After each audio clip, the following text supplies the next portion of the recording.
and welcome everyone. My name is Jennifer Gillick and I am the Program Director at the Northwest Chapter of the American Parkinson Disease Association. Thank you for joining us today here, and if those of you that are watching live on Facebook, welcome. We are glad that you're here. The American Parkinson Disease Association, or APDA for short, is the largest grassroots network dedicated to fighting Parkinson's disease and works to assist the nearly 1 million Americans with Parkinson's disease. Our Northwest chapter, which is located in Seattle, is part of this grassroots network, and our chapter serves individuals in Washington, Oregon, Idaho, Montana, and Alaska. And we provide support, education, and services that will help everyone impacted by Parkinson's disease live life to the fullest. You can visit our website at apdaparkinson.org to learn more about the arrays of programs and services that we offer. This program is part of a series that we do, and it's a monthly educational series designed to give people with Parkinson's the opportunity to learn from experts in the field.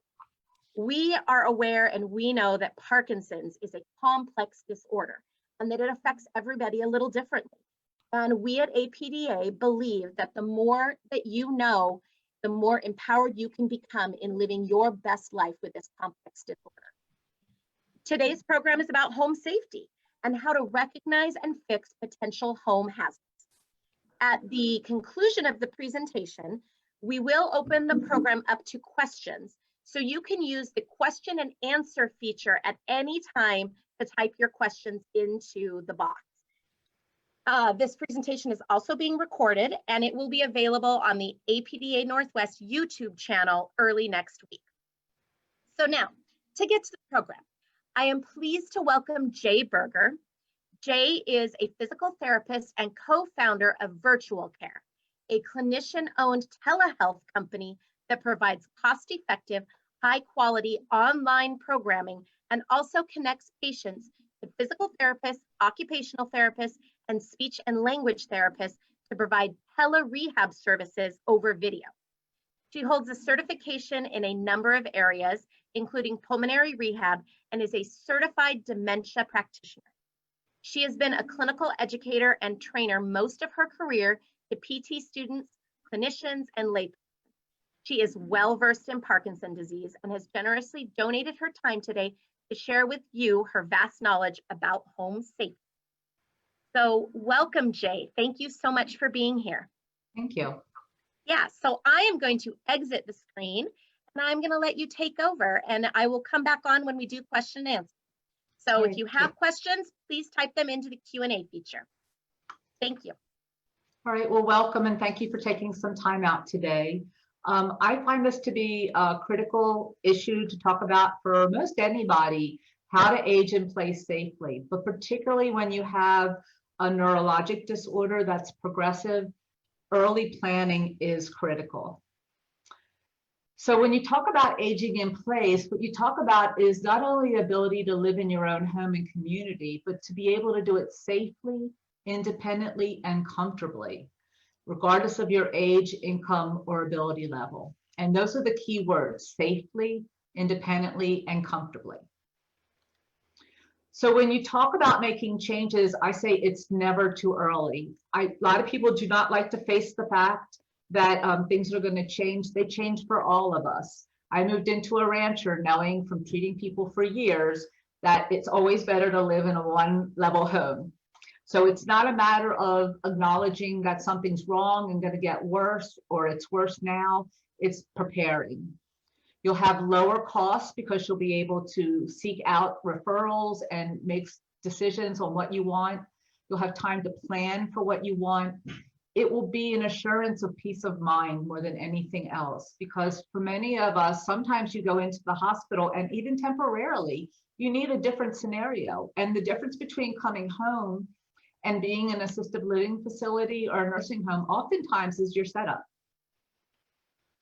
So we're going to go into room by room identification of what we need. We're going to talk about hazards that are likely present. We're going to talk about what equipment and modifications we may want to use. And then we're going to consider what help and options we have available.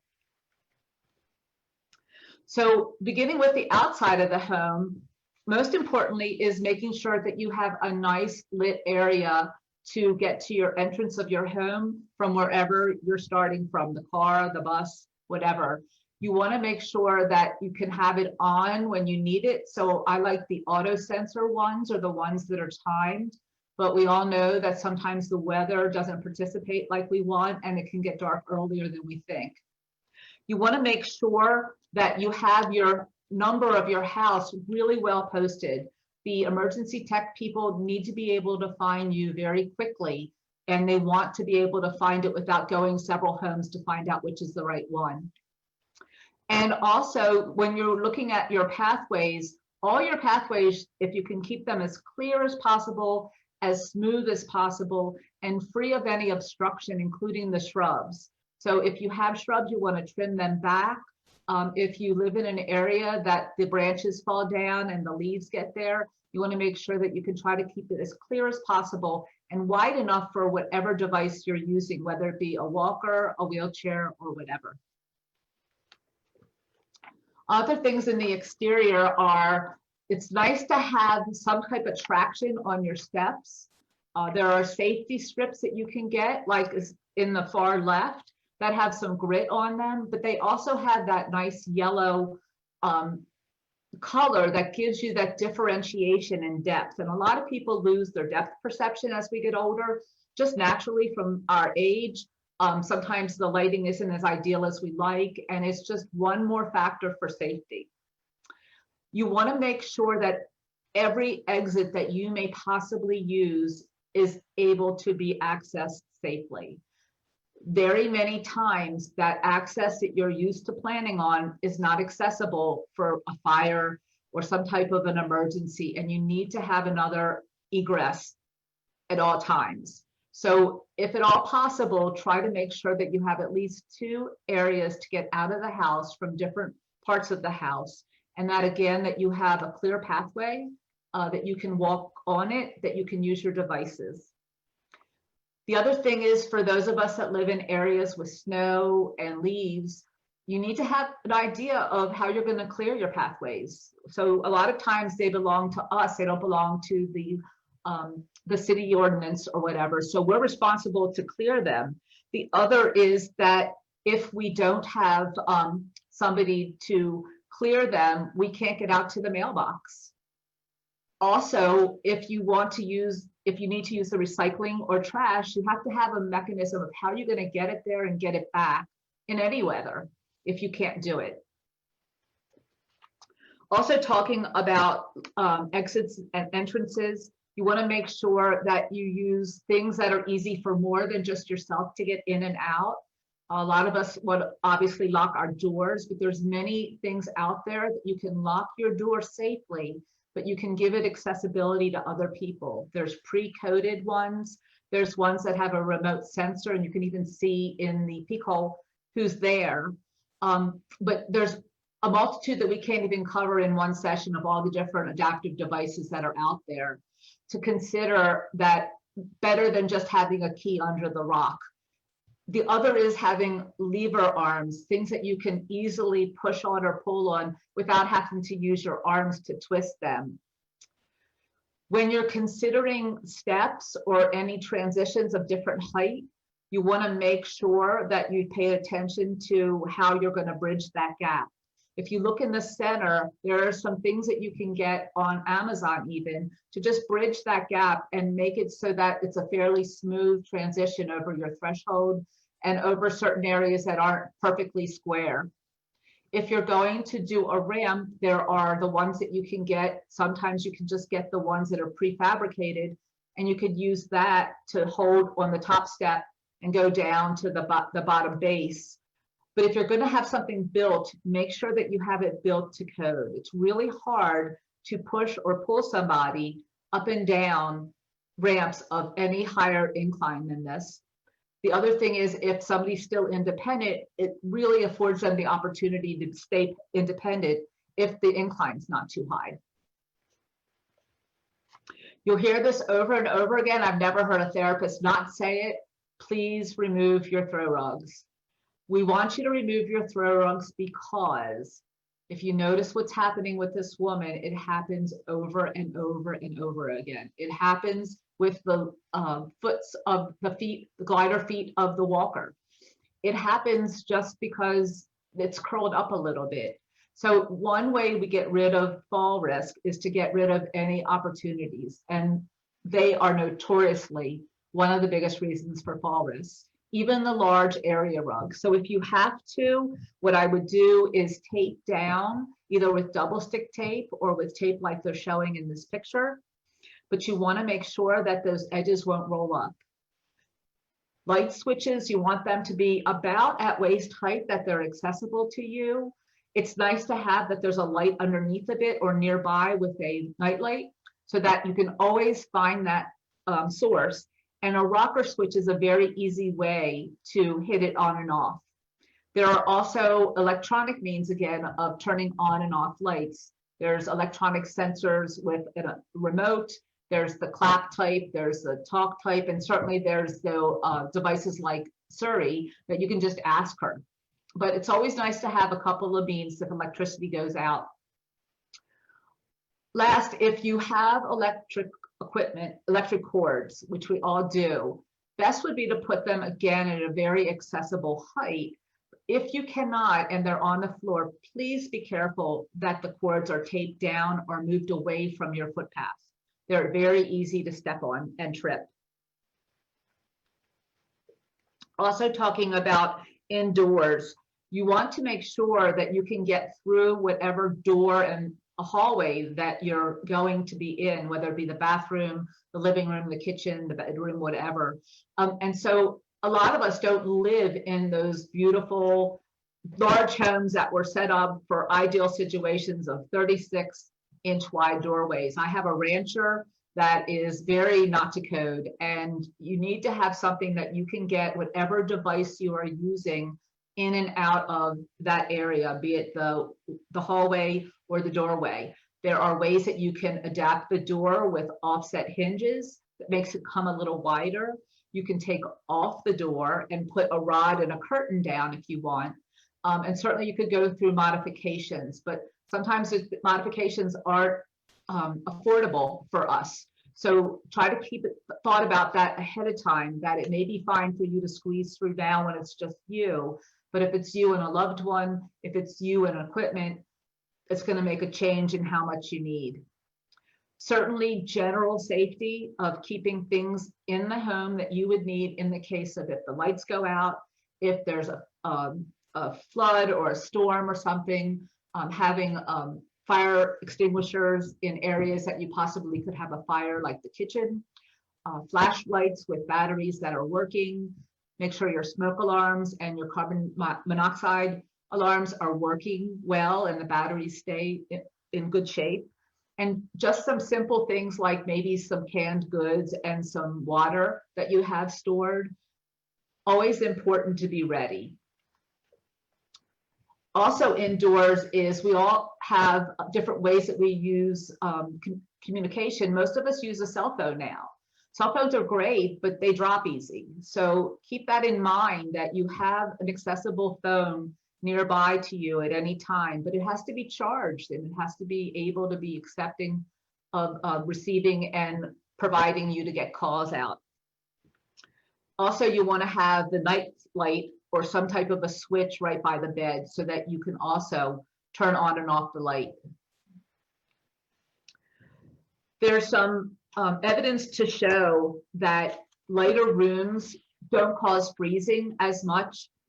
Not that you need to paint every room of your house, but just to keep it in mind. Not only is it visually easier to see, but it also, for some reason, reduces the amount of freezing that's popularly found in Parkinson's disease. If you have oxygen, you want to make sure that you have a sign on the front of the door that lets people know about the safety concerns. And you want to make sure that you have tubing that's as much contrasting from the floor surface as possible. But there's definitely techniques about using that tubing so that you either throw it over your shoulder so it's not down at the bottom where your feet are, and the chance of tripping is less. You also want to make sure that you have railing anywhere you need it. A lot of times you can actually put a handrail right in the door jamb between the inside and outside of the house. And it gives you just one more hold point that you can hold on to step up or down. And here you'll see she has one right at the base of the steps so that she doesn't have to feel uncomfortable to step up or down. You can also make sure that things are set up for you, that you have at minimum some setup for life alert, some setup for ability to have electricity at any time or a power source. So that's something you can go over with a contractor. There are a ton of technology assisted devices, and we can only touch on the beginning of them, but there is a multitude of things in place to allow you to not only communicate with others, but be seen by others if you're being observed by your loved ones for safety, ways that you can be tracked, ways that you can tell it what you want it to do from a chair and not move, such as the voice activated assistive devices. A lot of the cell phones now have a tremendous amount of devices on them, Apple Watch, and some of the other devices. There's just a multitude of them out there, and that's where your clinical specialist, your therapist, can assist you with locating these things. It's especially important for people in your later stages of Parkinson's disease, where you're not as agile, your fingers aren't working as well, and you need more assistance. You want to have that availability present for somebody to be able to get to you whenever possible. It's also good. The other reason why it's also good is for tremors. A lot of people, as the tremors develop, it makes it harder for fine motor control. And again, it gives you just one more resource of how to keep yourself as independent as possible. Not everybody, but some people develop cognitive issues, so wandering and elopement become an issue. It is a very big issue that we see. You'll see even sober alerts out there that they're telling you that somebody's been lost, the car is gone. That worse is somebody who's physically able and cognitively not able. So one of the things that you can do is just simply put an alarm system on them so that there's a tracking mechanism and a GPS mechanism so you can find them. So you may not know right away that they're gone, but you can find out quickly where they are. You can also do deterrence, like putting something on the doors, that there's a two-step mechanism that they have to use, which takes a little bit more forethought, and it's also a time deterrent that they can't get out that door quite quickly enough. I always recommend at the top of the steps putting a gate. It is invariably, it is so scary to see that the possibility exists when somebody walks, if they lose their balance at that point in time, they're going to go down the entire flight of stairs. It happens in the middle of the night going to the bathroom. It happens when you're just disoriented or you're having a urinary tract infection. Things can happen, and we want to make them have the least amount of opportunity possible. I put them at the bottom of the stairs for people that we want to deter from going up without assistance. Again, you have to be sure that the gate is solid enough that it's going to maintain the weight of the adult, or at least deter them. A lot of times just a visual cue is all that people need. That standard old stop sign or do not enter. This generation still listens and follows the rules, and so just simply having that sometimes can keep people from moving past that door. In the kitchen and other areas, one-handled devices for the faucets to be controlling things are good. There are also touch sensors and light sensors that can turn the faucet on and off. You want to make sure that the temperature is set below 120 degrees, so the risk of burning is not present, and that there's safety shutoffs for the stove and other areas that there can be a power source left on inadvertently. There are safety switch turn-off devices. If you look on the far right, there even are kitchen kettles now that they will turn off when they're at full boil. You don't even have to worry about them. You don't have to wait and hear the whistle or anything. Also in the kitchen, you want to make sure things are stored at a height that's easy for you to reach. Some of these things aren't necessarily even safety issues, they're energy conservation issues. Why reach up or down when you can get something that you use all the time right at about kitchen or counter level? If you do need to reach up, certainly you want to have something that you can reach up safely with. Definitely keep the lighter breakable, non-breakable items at the very top of something if you need to store them there. So if you're using something like a reacher and the grip isn't good, it won't be dangerous if they do drop. You may want to also consider melamine is a better substance to use for kitchen dishes if they drop, because they won't break and shatter. One last thing that you can do is just wrapping rubber bands around a jar will give you more traction and grip, especially if it's wet. It's also great for arthritic hands. When you're in the kitchen, you want to consider convenience and, again, energy conservation, and also increasing the time frame that somebody can be independent. So if somebody can sit and still prepare food, then that's great that you can have a spot for them that they can sit and prepare the food that has to go to be made to the meal that you're going to make. Having a rubber mat underneath of it so it doesn't slide. There are tremor dampening weighted devices that help with the tremors, and we'll show later on other devices that help with tremors. But certainly trying to keep the meal prep to a level that you can do, and if you can't, just consider maybe pre-cut convenience foods that are washed already and cut. The time that you save may be worthwhile. You also want to install kitchenette cabinets that you can use, that you can pull quite easily instead of knobs. So it's easier to use a drawer that you can just lift your fingers underneath and pull than it is to try to twist, hold on to, and pull. Trash cans on wheels help. If you need to remove the trash, at least you can roll it instead of pick it up. And trying to use a smaller one, so maybe it's a little bit more frequent, but it's more manageable. In the bedroom, another area of a lot of safety concerns. One is just having that clear path to the bathroom. A lot of us get up in the middle of the night, sometimes many times. You're not as steady. Your eyes aren't quite adjusted. You want to make sure there's really good light as soon as you get up. So a motion detected light is good, so it doesn't keep you up, but as soon as you move, it goes on. You may want to even consider, if you get up really frequently, putting a bedside commode right by the bed, because if you're going to get up lots of times, you're going to lose that time slept. And as soon as you get up and you really wake up, it's hard to get back to sleep.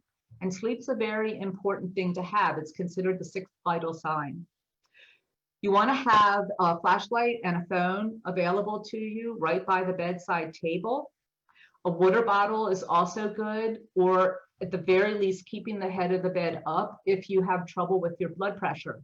A lot of people with Parkinson's disease have a neurologically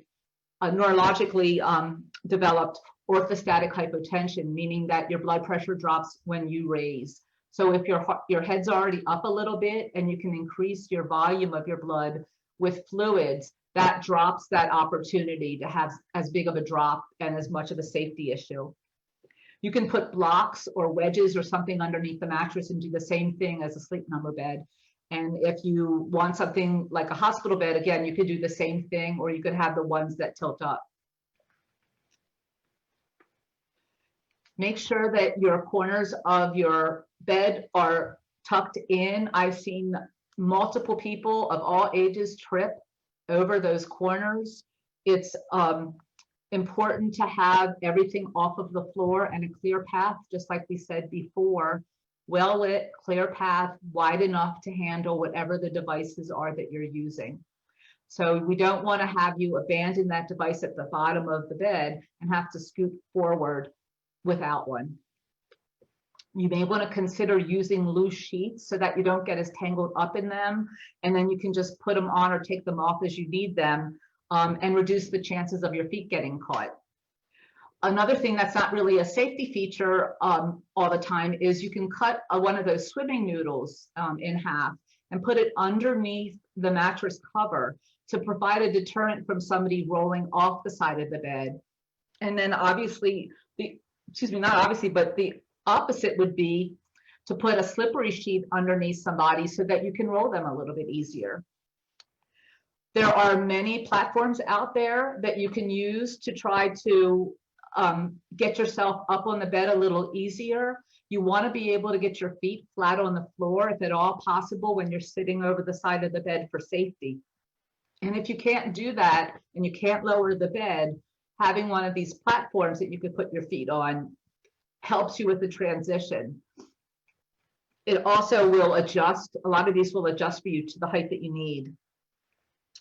Having bed and chair alarms. Those are usually motion activated, or when there's a disconnect from the alarm to the person, that can alert you that somebody has moved and you need to get in there fast.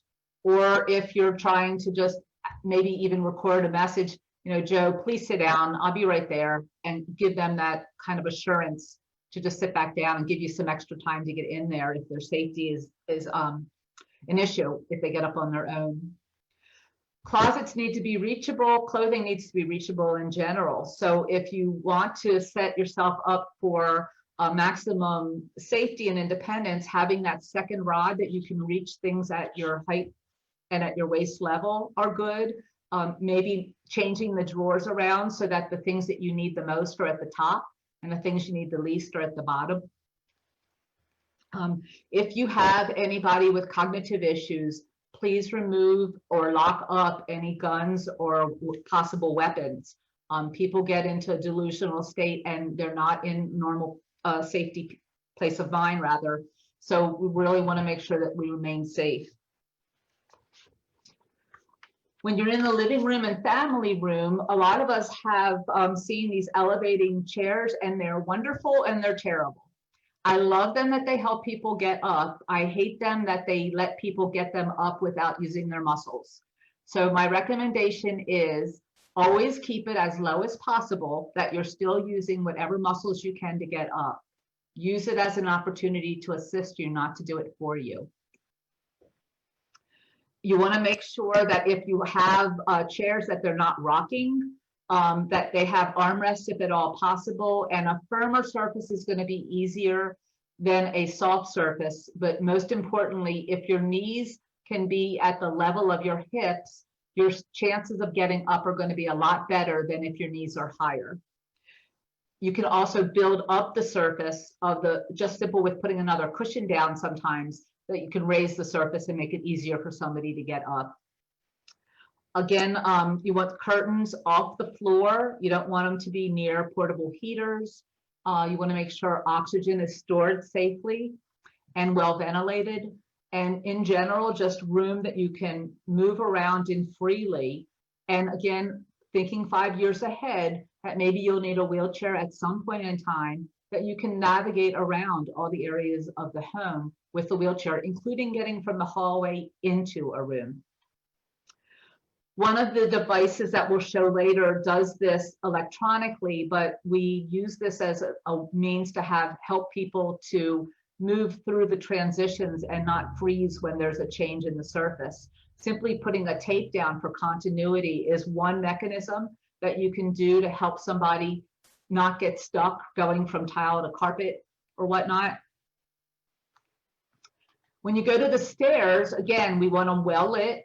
You want railings on both sides.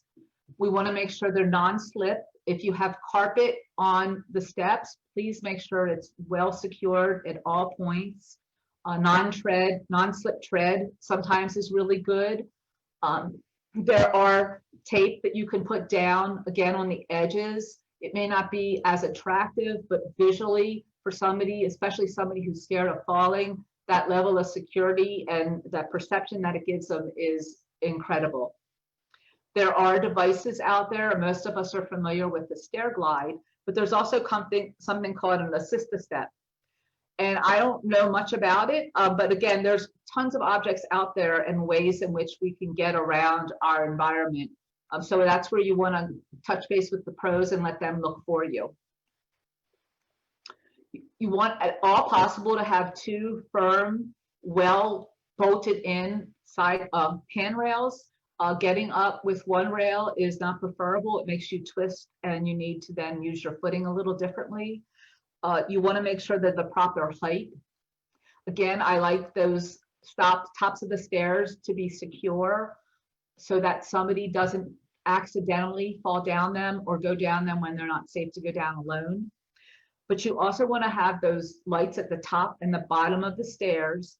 Don't put objects on the stairwell or at the platforms before and after that look nice, but they really deter with somebody's footprint trying to get around, including if you have any objects.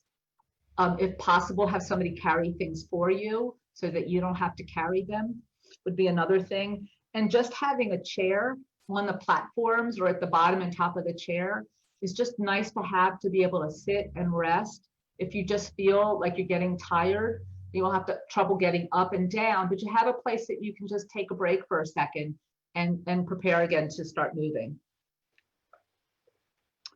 The bathroom is notoriously another area of high risk. There are only thousands and thousands of handrail options. I've shown just a few right there. There's a suction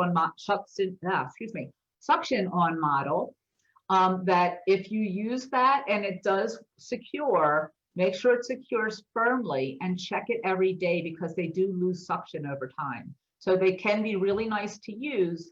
Make sure that they're secure though before you use them. There's certainly the ones that you can bolt into the wall, which would be obviously the most secure. You want to have them bolted right into a stud. That's important. Many of us don't live in a place where we are allowed to modify the environment. So there's a tension rod all the way to the right that's quite firm and secure, and it basically has tension to keep it in place, and has handrails that actually will wrap around as you move if you need it and are adjustable up and down. Most importantly, pick up the bath rugs and the toilet rugs. If at all possible, only use them when you absolutely need them, when you're wet, and then pick them up if at all possible. There's other devices that you can use for accessibility into the bathroom. This gentleman is on a bath bench, and there are bath benches that you can get that will have you start from the outside, and you can just have the legs go over and you slide in and out. There are ones that have a cutout that you can actually have access to clean somebody if you need to assist them in their private area. And there are ones that sit right in the tub itself. What I always suggest is make sure that it fits securely, all four legs. Make sure that it is safe, that you have handles that somebody can use, set up where they would use them to guide them with their hands, to steady them while they're going to step in. And just making sure that you have the assistance that you need it if you're getting into the tub and you're not safe. Tubs can be retrofitted fairly inexpensively nowadays. If you do have a tub, there are many options otherwise that you can make bathroom modifications, including not even having a barrier. You could roll the wheelchair or the shower chair right in, and the drain is banked so that the water just goes in like this, so you don't even need a curtain. They're obviously more expensive. There are ones that you can build in the bench that it flips down enough. And that's where that 5-year plan is, that you plan ahead and you've thought it all out and you get all the best quotes that you can. With the ones that you're sitting, you're going to want a handheld shower that you take off the faucet, the shower head, and you screw in something that somebody can access from a sitting position. And make sure the personal care supplies are either on something that they can reach accessibly from that position. When you're using a toilet, it's nice to have railings on them, both for security, safety, and for stability. Make sure that they're either bolted into the toilet themselves or that the legs go all the way to the floor. The ones that just pop on with a little lift are notorious for causing problems, and you turn a little bit too far and you will flop right over. There are drop down arm options, meaning that one arm will drop down,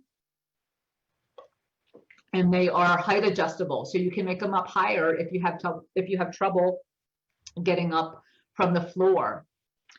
Bathrooms are tight places, so if at all possible, if there's a way to maneuver around the furniture or the setup that's able to be moved in the bathroom so that you can turn that wheelchair or that walker and get in and out of that door. Other safety issues are, again, marking the floor is good for transitions and also for helping people take larger steps. That's one of the other issues with Parkinson's. Their perception is that they're taking a big step, but the reality is that they're not. And they start to get slower, slower, tighter, tighter, risk of fall, risk of freezing, risk of having that fenestrating gait, all the things that we talk about in LSVT big, but this is one of the cueing mechanisms that we use. Simply putting an X where you want that person to end up before they turn and sit is also helpful. There are new devices out there. One of the ones that I just recently looked at that's been around for a while, and I don't know why I didn't know about it, but it's called a U-Step, and it's a robust walker rollator that is designed for Parkinson's disease. It's got a very sturdy base. It has a lot of really nice features for safety, including it doesn't work unless you engage it. And one of the extra features on it is a cueing mechanism that's similar to what we use in the home or in the clinic for getting somebody to maintain that rhythm and be able to get past that barrier. So it has a laser output that you can put on a cane or a walker or on this device. And it also has like a metronome sounding click that you can use. Other safety issues and things of concern, although exercise isn't necessarily considered a safety issue, staying in as best possible shape is.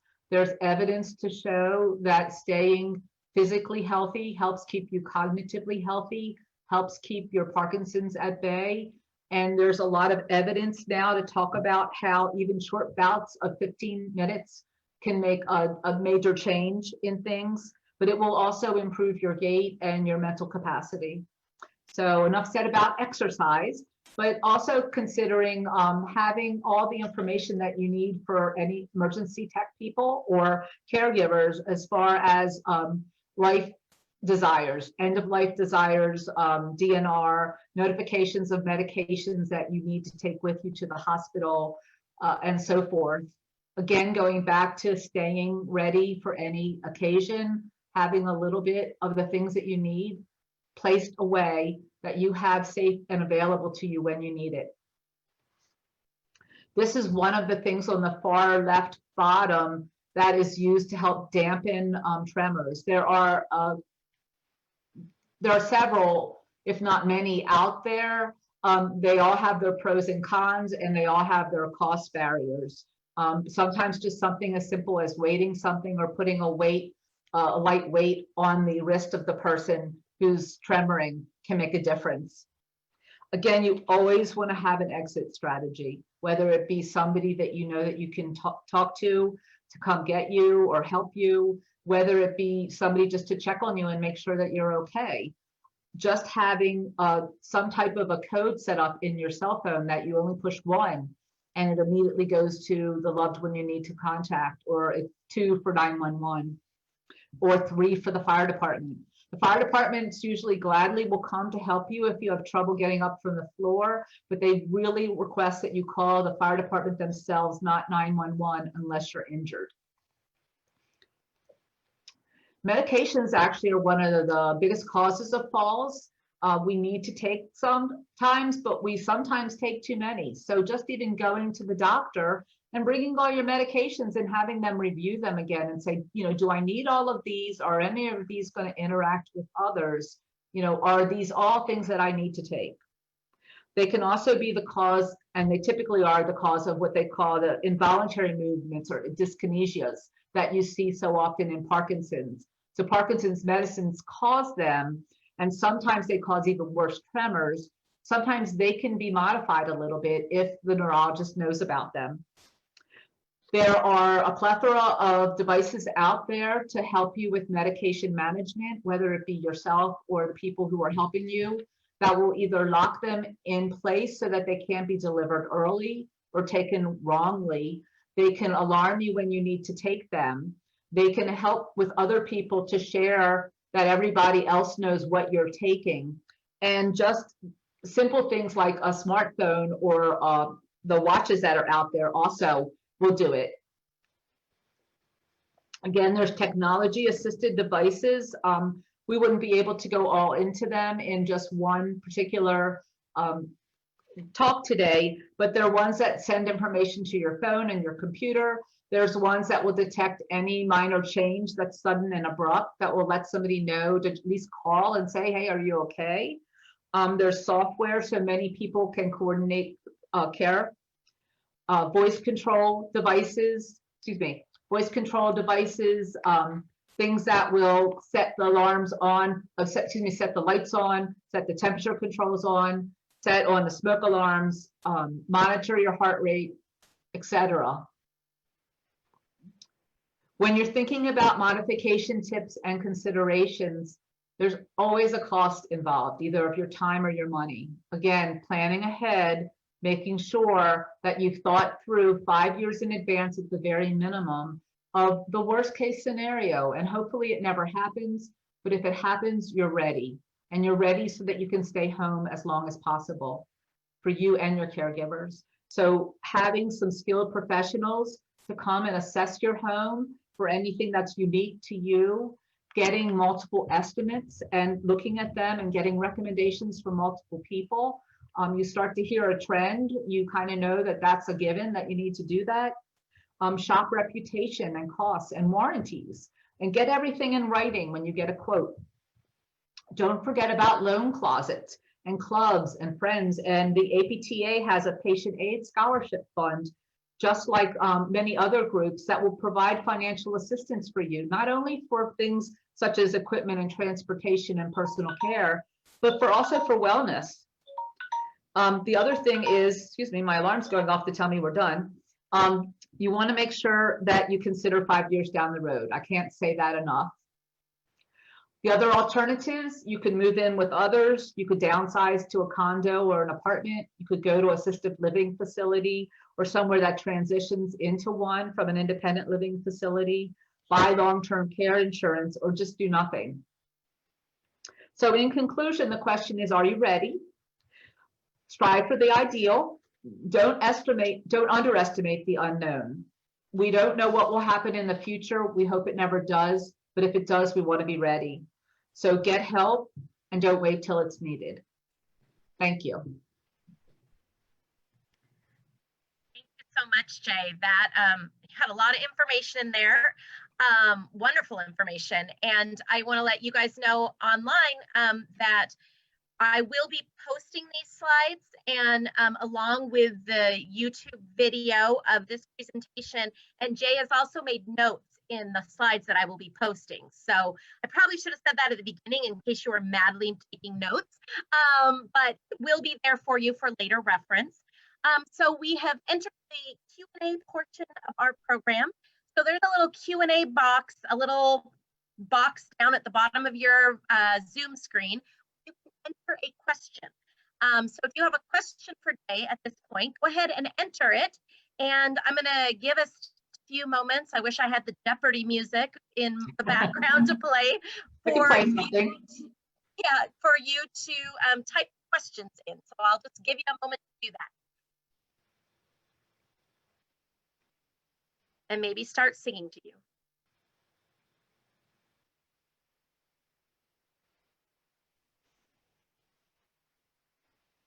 I haven't talked that long in a while.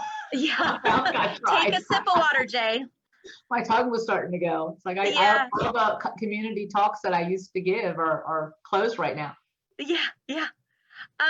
So we have a couple of questions from the audience, and we also have some that were submitted early. Okay. So the first live question, is there a gas stove automated turnoff that you're aware of? I believe there is. I can't direct you to someone specific, some vendor specifically, but I believe there is. The OTs are typically better at that kind of equipment, keeping up with it, because it's really more something that they really get involved with. Sumeda could probably answer for you offline. But there are definitely things to make it harder to use the wrong way, or particularly not to lean over it and by accident have something fall, or your hair or something terrible on the gas stove. Okay, great.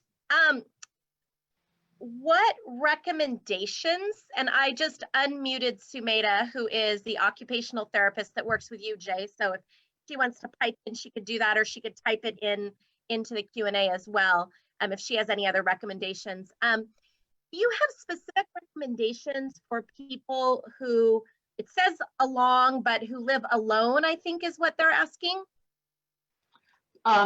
Several. I mean, very few of us have the ideal situation.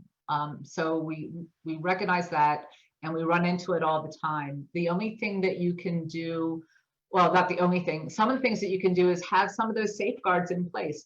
Who's your go-to if there's a problem? Who checks on you to make sure you're okay? I had a person who was 40 years old who ended up in a diabetic coma, who works every day. Who would have thought that it would take 2 days to find her? It was terrible. And so anytime you live alone, somebody should know about what's going on. There are people there's Meals on Wheels that will come into the house. There are Disability on Aging, the Department of Aging and other organizations sometimes have the ability to send people into your home for limited amounts of time, even if it's medication management and some bathing and dressing care. Organizations like APDA, I would tap right into, because again, you're talking about getting some funds to get some assistance. Setting yourself up for safety, trying to keep things as accessible as possible, and energy conservation, because again, when you're alone, you do everything for yourself. It does get exhausting, and everybody's got good days and bad days. So getting an assessment and getting somebody in who can give you some ideas for your particular scenario, and also talk about, well, how can you shave off time on this and energy on this so you can spend time on this? Or what if you're not having a good day?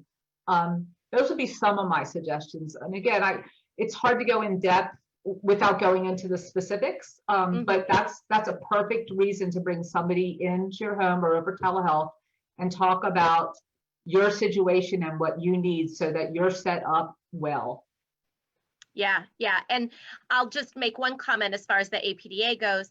You know, we do a lot of talking about people with Parkinson's and their care partners, and there's a whole population of people who are living alone and don't have a care partner. So we started a support group called Flying Solo with Parkinson's, so that people could just get to know each other and talk about those kind of pieces, and share tips and advice and build their support network of other people with Parkinson's. So we're trying to recognize that, as well as people who do have care partners and taking care of those. So thanks for those suggestions.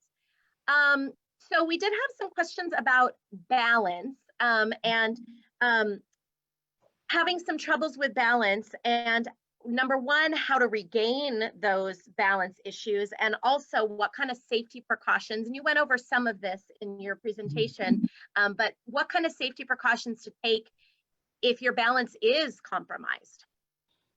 Well, there's a balance of not moving and moving. So one of the biggest reasons why people fall is they don't move. So I'm not going to encourage you not to move, but I would encourage you to move with the right device and the right safety features so that you can walk with confidence and safety. Getting an assessment from a physical or occupational therapist. You'd be surprised how many things can be cured, so to speak, really quickly by a few sessions. A lot of people have problems, not really because of strength issues or range of motion issues. A lot of times it's just you're not moving as much, so you're not stimulating some of the areas that you use. You may need to have your vision checked, because a lot of us use our vision. So make sure that your eyes are in optimum, that they're optimum, that you have the right lenses if you need it, that you have the right lighting that you need it. But definitely getting that individualized assessment of what your issue is, because there are 6 factors of balance alone to identify what the issue is. And you don't want to spend your energy and time on things you don't want or need to get to where you need to be. But most times, if not all, people can improve their balance in any scenario, even if you can only sit. Okay, great. You went over a lot of different things that people can look at and fix. What do you think is the highest priority to fix first? I would make sure that you can move to the bathroom, the kitchen, and the family room with ease, and that you can get in and out of the house, whether you are walking or using a device or a wheelchair.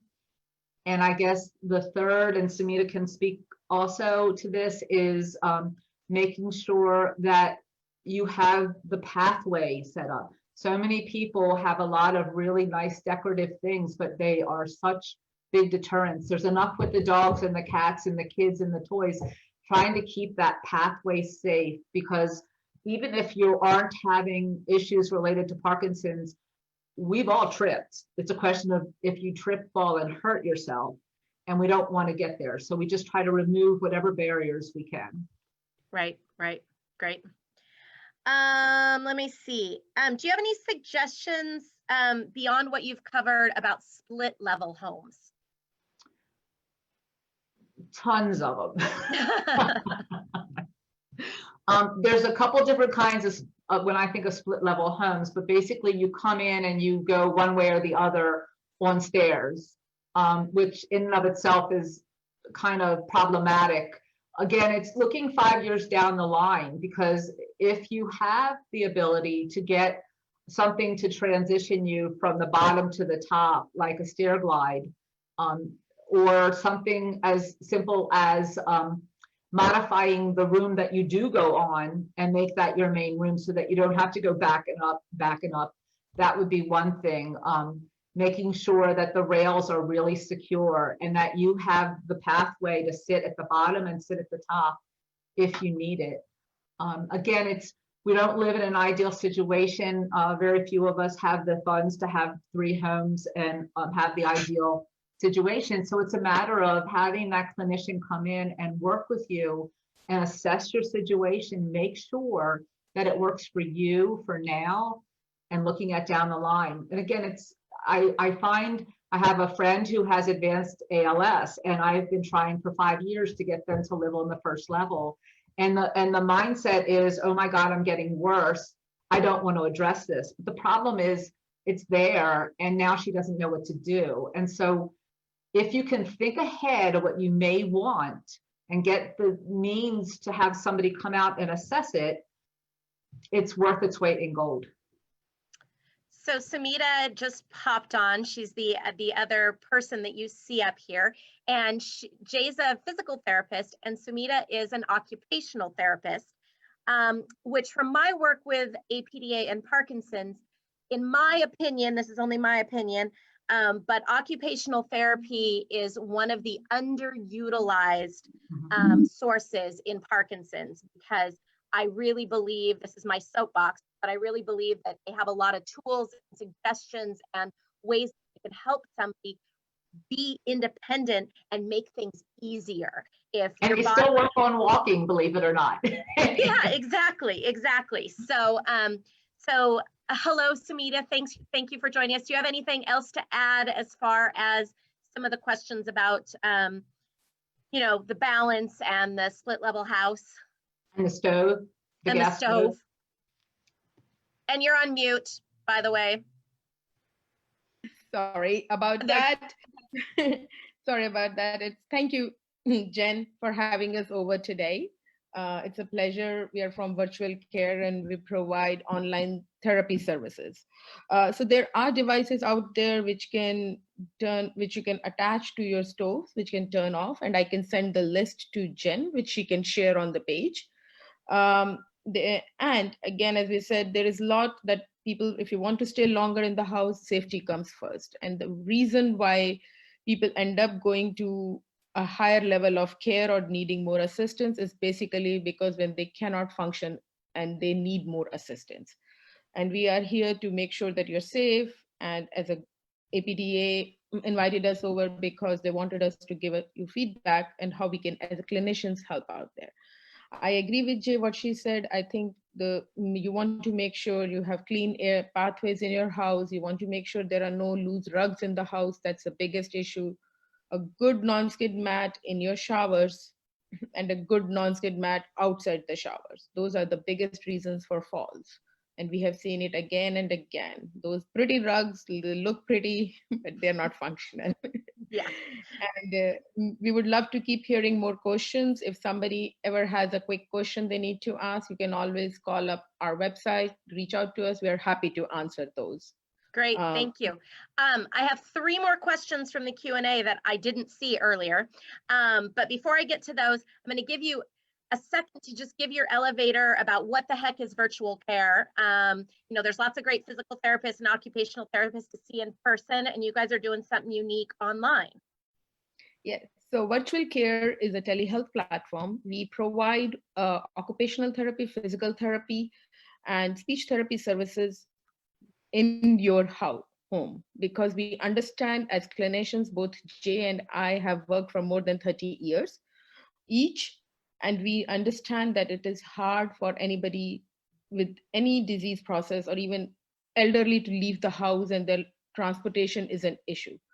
And whatever we do as a clinicians in the clinics or in nursing homes is not relevant to most of the time, because that's not where you're going to be living. You're living in your houses. We want to make sure that place is safe, and you need to have a clinical eye on it to help you get safe there. So we are here. We do we assist one-on-one. We also provide, we are going to be starting our series on education and exercises with Parkinson patients. It's coming next month. You guys can subscribe to our Facebook page or go to our website and subscribe to our newsletter. We want to bring in we want to bring the technology to you, because I think technology is helping out people, and it is a lot of stuff is out there that we can give. It is free, or is it at very low cost, which people with Parkinson's can use in long run and stay home. Yeah, great. So Samita, you're in the Seattle area, that's right, aren't you? Right. I live in Redmond. Okay, that's what I thought. Because I know that you used to work at Evergreen Medical Center. So right. Do you know if there is a store in the Seattle area that you can recommend, and any kind of store, I guess, for other people, even online, for making the shower safer, some of those items? Where do you get some of those items? Goodwill. Goodwill. Yeah, that's actually a great suggestion. It's where, when my husband had hip surgery, that's where we got his walker. Right. It was there. Yeah. Mm-hmm. So Goodwill is great. You can go to Home Depot, reach out to us and tell us exactly what your issue is. And it could be a quick call and we can help walk you through what will work. Normally, you would rather have a handheld showers and you can attach it to your regular shower head. So there is no assembly required. You want to have good non-skid mats. You want to have a good chair in there. So basic stuff, it all depends what kind of a shower you have, and we can walk you through it. So just give us a call. We're happy to help.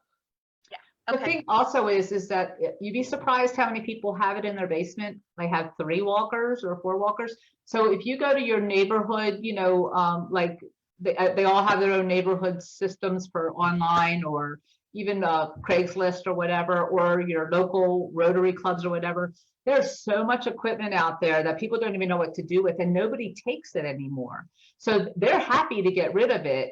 You just want to make sure it's safe. So check the brakes, make sure everything's secure. So don't take something that looks kind of but if you know it's in really good shape. I have gotten a tremendous amount of equipment for clients, including that chair that goes up 3 times, brand new, free, for our clients, because you just look around. Yeah, yeah. And I know that there's here locally, there's a place called Bridge Ministries that does loans, and there's a place that does used equipment that is like a nonprofit. And so you can also call me, and I do have some suggestions about where to get equipment at lower cost. You don't have to just buy everything new. Yeah. You don't have to. Again, reach out to your friends. You never know. One of them might have one sitting in their basement. Right, right. Is there a particular ratio for ramp height to length? Yes, if safety? you go back here, I provided the industry standard Oh, okay, great. is how many percent increase in grade Yeah. for every foot. And it's done so that it's a 1 to 12 ratio, so that the slope is not too steep, that you can get up and down without too much trouble. And it also won't accelerate down that you come to the end and you're like, oh my God, you know, I can't even stop.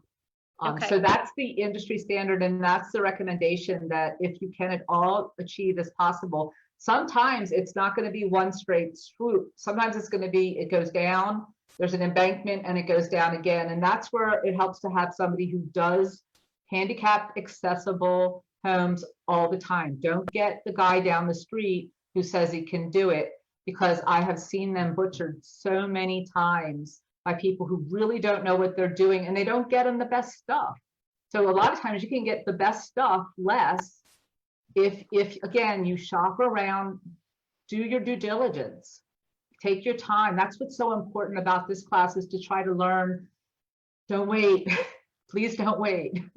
Plan ahead. Yeah. Think about the worst case scenario. I think you said that a couple times. Life insurance. And hope that it doesn't become worst case scenario, but be Right. prepared for it. So. And this is not unique to Parkinson's. This is unique to every one of us. Every one of us, if we're lucky, are going to age. Yes. And if any one of us age, any one of us needs to have this information. So it is invaluable to every single person on this earth. Yes. It's not because you have Parkinson's disease. Absolutely. Okay. So we have hit 4 minutes after 11:30. We were almost an hour program. So I want to thank Jay and Sumita for presenting this. Again, we will be posting this on our YouTube channel, probably not till next week. I will also follow up with an email to all the participants and send your slides out as well as any other resource list that you want to provide. If you would like to learn more about Virtual Care's services, you can visit their website at virtualcare.com, and they'd be happy to answer any questions about the services or just offer advice if you guys need it. So our And we give free consultations as well. And we give free consultations as well. I'm sorry, didn't mean to interrupt you. That's okay. You do consultations. Perfect. Great. Great. So our next Take Control program, so this is part of a series, is going to be in July, and it's going to be a special 2-part series all about Parkinson's and the gut. So there's been a ton of research about the gut biome in the last, say, 5 years. And it's going to be this 2-part series. So part 1 is going to be about the new emerging research about the relationship of the gut Parkinson's. And part 2 is going to be nutritional tools to kind of maximize that gut health. So you can join us for that. It'll be a 2-day thing, a Thursday and a Friday, and that's posted on our website. And then in August, we are presenting something called Mind Over Parkinson's, and it's going to present the benefits of exercising the mind to improve positive thinking, stress control, and optimism while living with Parkinson's. And then in September, we are going to bring back Dr. Praveen Kumani, who was our May Take Control speaker, and he is going to be doing presenting case studies in treating Parkinson's disease. So a lot of medical conferences, they learn from talking about different cases. So he's going to be presenting some cases about Parkinson's to learn about treatment options. And last but not least, if you enjoyed today's webinar, we hope you'll consider supporting APDA with a financial contribution. You can do that through our website at apdaparkinson.org/northwest. You will also find all the information about the upcoming programs, information about our patient aid scholarship program, and all the other things that we have going on. So thank you very much, everyone, for joining us. Thank you to our wonderful presenters. Thank you for having me. Yeah, Thank you, and Jen. thank you. And have a wonderful rest of your day, everyone. Bye. Bye-bye.